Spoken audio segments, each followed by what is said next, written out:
చరిత్రాత్మకమైన అవకాశం ఈసారి పార్లమెంటు ఎన్నికలు మనకి ఇవ్వబోతున్నాయి. అందుకొరకే దయచేసి మీరందరూ కూడా గ్రామాన సైనికులై ప్రతి ఒక్కరు కూడా గ్రామంలో బూత్ కమిటీలు వేసుకుంటూ ప్రతి ఒక్కరు కూడా ప్రతి 100 ఓటర్ల దగ్గరికి పోయి మనం ఏం కోల్పోయినాం, కాంగ్రెస్ ఏం మాయమాటలు చెప్పింది, బీజేపీ ఏ విధంగా కుట్ర చేయబోతున్నది, బీజేపీ ఏ విధంగా మత్తులో యువతను మించి అసలైన సంపదనంతా కూడా కొంతమంది చేతిలోనే పెట్టుకోబోతున్నది. ఈ మనం కష్టపడి సంపాదించుకున్న సంపద అంతా కూడా రేపు కేవలం 1-2 వ్యక్తుల చేతిలోకి పోబోతున్నది.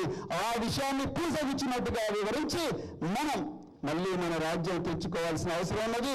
భారత రాష్ట్ర సమితి కార్యకర్తలందరూ కూడా వాళ్ళందరూ కూడా మరి కార్యకర్తలందరూ ధైర్యం నింపి మన అభ్యర్థులందరినీ కూడా భారీ మెజారిటీతో గెలిపించాల్సిన అవసరం ఉన్నది. మిత్రులారా, మరి గెలిపిద్దామా వద్దా?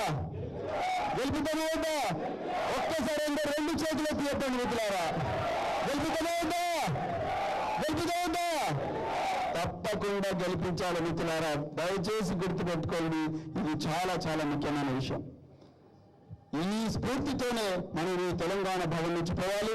మళ్ళొకసారి చెప్తున్నా, మరి నలుమూలల నుంచి ఇక్కడికి వచ్చిన మీ అందరూ కూడా హృదయపూర్వక పాదాభివందనాలు చెప్తూ, అదేవిధంగా నన్ను నాగర్ కర్నూలు పార్లమెంటు నియోజకవర్గానికి మరి నన్ను అభ్యర్థిగా ఎంపిక చేసిన పెద్దలు గౌరవనీయులు కేసీఆర్ గారికి హృదయపూర్వక ధన్యవాదాలు తెలుపుతా ఉన్నా.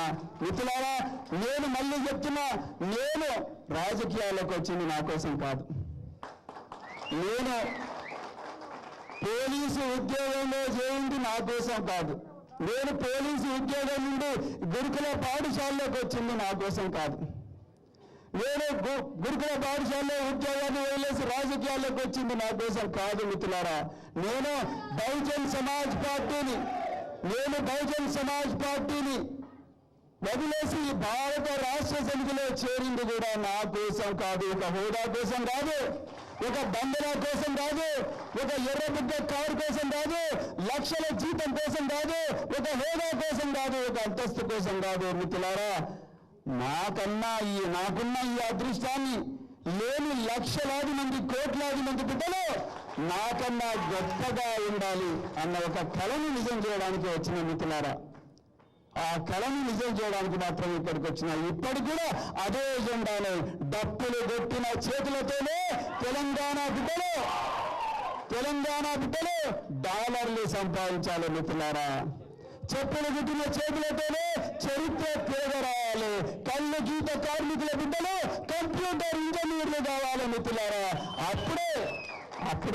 అప్పుడే నిజంగా మరి నిజమైన మన జీవితాలు మారుతాయి. ఇంత చక్కటి వేదిక, ఇంత చారిత్రాత్మక సన్నివేశానికి కారకులైన పెద్దలు గౌరవనీయులు కేసీఆర్ గారికి హృదయపూర్వక ధన్యవాదాలు తెలుపుతూ మరొక్కసారి మరి ఇక్కడ వేదికను ఉన్న పెద్దలందరూ కూడా మరి ముఖ్యంగా మరి గ్రామం చేసిన కార్యకర్తలు చక్కటి తిండి పెట్టిన మరి బల్క సినిమా గారికి, అదేవిధంగా రావుల చంద్రశేఖర్ గారికి, అదేవిధంగా శ్రీనివాసరెడ్డి గారికి అందరూ కూడా మరి తెలంగాణ భవన్ సిబ్బందికి అందరూ కూడా పేరు ధన్యవాదాలు చెప్తూ మరి మీడియా మిత్రులకు ప్రత్యేకించి మరి మీ అందరూ కూడా హృదయపూర్వక ధన్యవాదాలు చెప్తూ, మిత్రులారా, అందరికీ కండువాలు వేసే అవకాశం లేకపోయినా మీ కండువాలు మీరే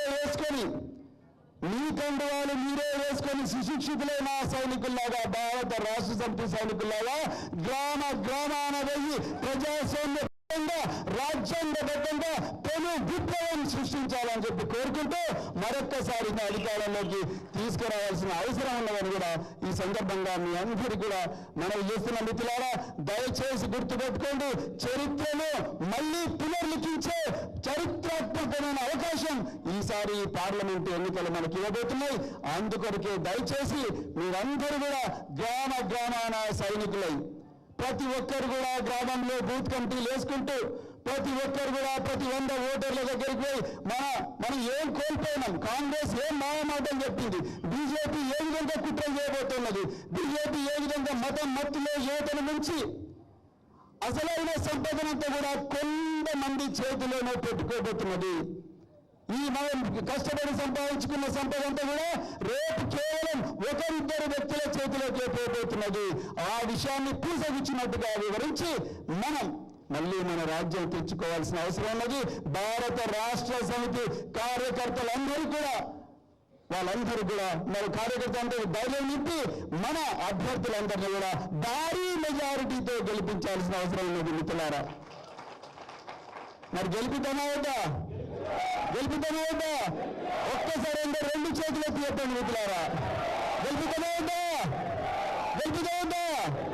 తప్పకుండా గెలిపించాలి మిత్రులారా. దయచేసి గుర్తుపెట్టుకోండి, ఇది చాలా చాలా ముఖ్యమైన విషయం.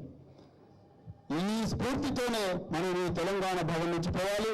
మళ్ళొకసారి చెప్తున్నా, మరి నలుమూలల నుంచి ఇక్కడికి వచ్చిన మీ అందరూ కూడా హృదయపూర్వక పాదాభివందనాలు చెప్తూ, అదేవిధంగా